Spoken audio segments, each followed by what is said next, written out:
After the Facts by the Australian production company The Physical TV Company was edited, directed, and produced by Karen Pearlman as the second installment of a trilogy of films about women in cinema.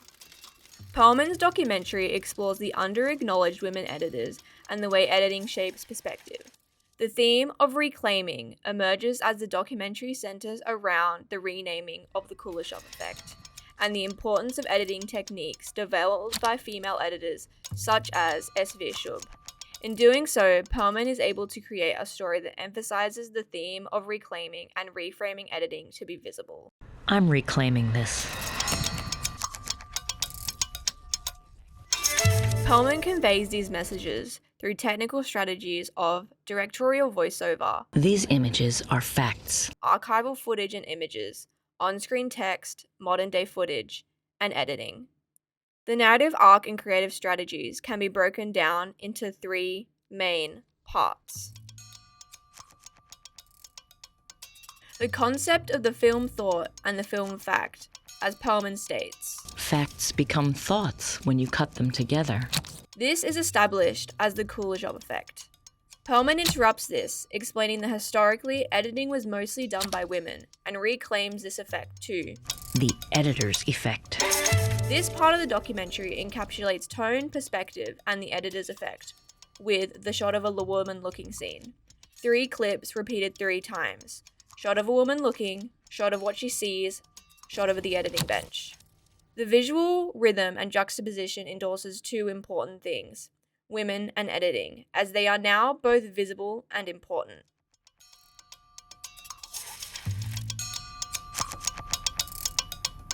S.V. Shub was an editor known for the editor's effect and creating the remix film. She wanted to. The intention was not so much to provide the facts, but to evaluate them from the vantage point of the revolutionary class. We then shift focus to the political leader of Shub's career, Joseph Stalin, and his want for Alternate facts. He wanted to see the Soviet Union as a musical. This part displays visual rhythmic tone and theme through the use of soldiers' synchronous movements with music and sound. The reversing of the clips denotes to the musical theme. Juxtaposing this, the music stops with shots of citizens looking concerned, denoting to the stupidity of this concept. This sequence contributes to the film's impact as it takes power away from Stalin and his ideas. It also displays the abilities of editing to create alternate facts. Following that, we revisit Shub and her want to create films about women and Stalin's prohibition of these ideas. I think a lot about what their films would have been like. So I've mined films they did get to make. This leads to part 3, film facts.